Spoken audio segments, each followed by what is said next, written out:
Grab your headphones and take a moment to imagine your future self in these specific ways. Close your eyes and picture yourself in 5, 10, or even 20 years from now. Who are you now? Do you still live in the same place? What have you accomplished? Do you have the same friends? How have you grown and changed?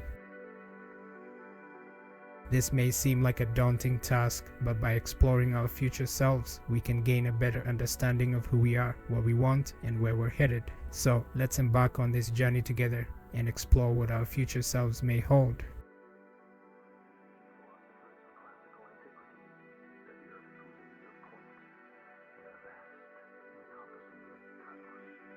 Our sense of self is a complex and multifaceted concept. It's shaped by a multitude of factors, including our experiences, thoughts, beliefs, and relationships. But despite all these things that make us who we are, we can still sometimes feel like strangers to ourselves. This feeling of disconnection can be caused by a variety of factors, including a major life change, a traumatic experience, or simply a shift in our self-perception. Regardless of the cause, it can leave us feeling anxious, confused, and like we've lost control of our lives. To better understand this phenomenon, let's take a closer look at the role of the brain in our sense of self. In October 2011, Harley Hushfield conducted an fMRI study of people's brains and made an unexpected discovery. When the study participants imagined their future selves, their brains did something really weird. Their brains stopped showing up as though the participants were thinking about themselves. Instead, their brains behaved as though participants were thinking about a completely different person, strangers to themselves. The medial prefrontal cortex, or MPFC, is a brain structure located at the front and top of the brain, and it plays a crucial role in our sense of self. It's responsible for our continuity of self, making sure we know who we are when we wake up in the morning. It helps us to maintain a consistent self-identity and keeps our sense of self-coherence intact. However, despite the MPFC's best efforts, there are still times when our sense of self can become fragmented. This can happen when we experience a significant life change, such as a move to a new city, the end of a long-term relationship, or a change in career.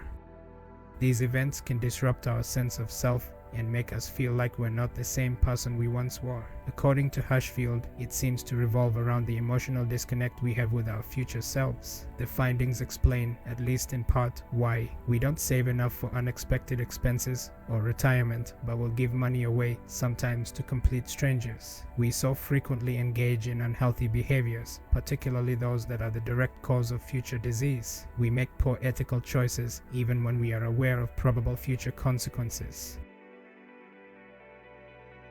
Traumatic experiences can also play a role in our sense of self becoming fragmented.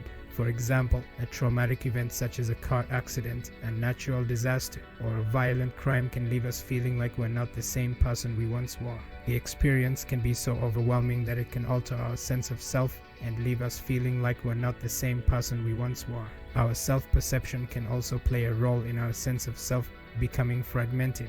As we grow and change, our self-perception can shift and we can start to see ourselves in a different light. This can lead to feelings of disconnection from our sense of self and make us feel like we're not the same person we once were.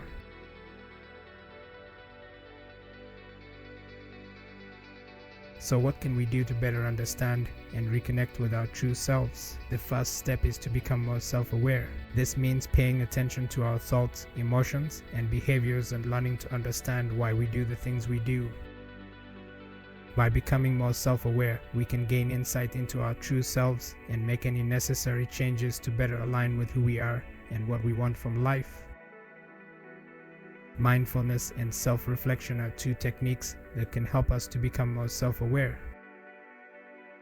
Mindfulness is the practice of focusing on the present moment without judgment.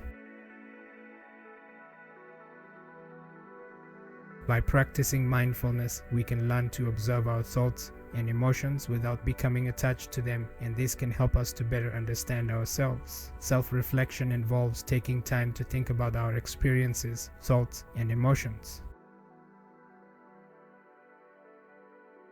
This can help us to gain a deeper understanding of who we are and what motivates us.